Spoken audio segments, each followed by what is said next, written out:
Hi, simple ಆಗಿ ಹೇಗೆ ಬೇಳೆ ಸಾಂಬಾರು ಮಾಡುವುದು ನೋಡೋಣ ಬನ್ನಿ. ಅದಕ್ಕೂ ಮುಂಚೆ ಫಸ್ಟ್ ಟೈಮ್ ಯಾರೆಲ್ಲ ನನ್ನ ಯೂಟ್ಯೂಬ್ ಚಾನಲನ್ನು ನೋಡ್ತಿದ್ದೀರಾ ಪ್ಲೀಸ್ ಸಬ್ಸ್ಕ್ರೈಬ್ ಮಾಡಿಕೊಳ್ಳಿ.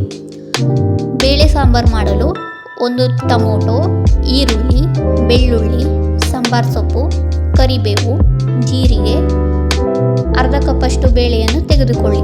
ನಂತರ ಒಂದು ಕುಕ್ಕರ್ಗೆ ಈರುಳ್ಳಿ, ಬೆಳ್ಳುಳ್ಳಿ, ಮೊದಲೇ ನೆನೆಸಿಟ್ಟುಕೊಂಡ ಬೇಳೆಯನ್ನು ಸೇರಿಸಿ 1 ಗ್ಲಾಸ್ ನೀರನ್ನು ಸೇರಿಸಿ. ನಂತರ ಕುಕ್ಕರ್ನ ಮುಚ್ಚಳವನ್ನು ಮುಚ್ಚಿ 1 ವಿಷಲ್ ಕೂಗಿಸಿಕೊಳ್ಳಿ.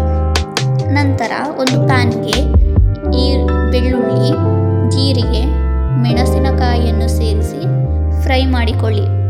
ಫ್ರೈ ಆದ ನಂತರ ಕುಕ್ಕರ್ನ ಮುಚ್ಚಳವನ್ನು ತೆಗೆದು ಒಂದು ಬೌಲ್ಗೆ ಬೇಳೆಯನ್ನು ಹಾಕಿ ತಣ್ಣಗಾಗಲು ಬಿಡಿ.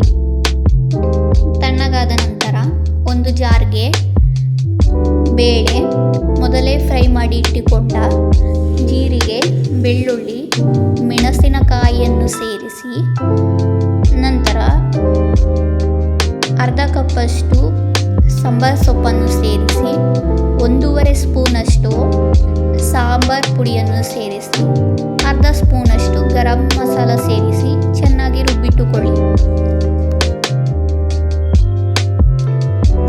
ರುಬ್ಬಿಟ್ಟುಕೊಂಡ ನಂತರ ಅದೇ ಕುಕ್ಕರ್ಗೆ ಸಾಸಿವೆ, ಕರಿಬೇವು, ಈರುಳ್ಳಿಯನ್ನು ಹಾಕಿ 2 ಸ್ಪೂನಷ್ಟು ಎಣ್ಣೆ ಹಾಕಿ ಚೆನ್ನಾಗಿ ಫ್ರೈ ಮಾಡಿಕೊಳ್ಳಿ.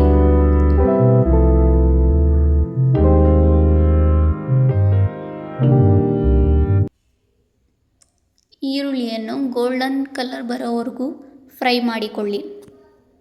ಫ್ರೈ ಆದ ನಂತರ ಮೊದಲೇ ರುಬ್ಬಿಟ್ಟುಕೊಂಡ ಮಸಾಲೆಯನ್ನು ಸೇರಿಸಿ ಅದಕ್ಕೆ ತಕ್ಕಂತೆ ನೀರನ್ನು ಸೇರಿಸಿ ರುಚಿಗೆ ತಕ್ಕಷ್ಟು ಉಪ್ಪನ್ನು ಹಾಕಿ. ಉಪ್ಪನ್ನು ಹಾಕಿದ ಮೇಲೆ ಚೆನ್ನಾಗಿ ಕುದಿಯಲು ಬಿಡಿ.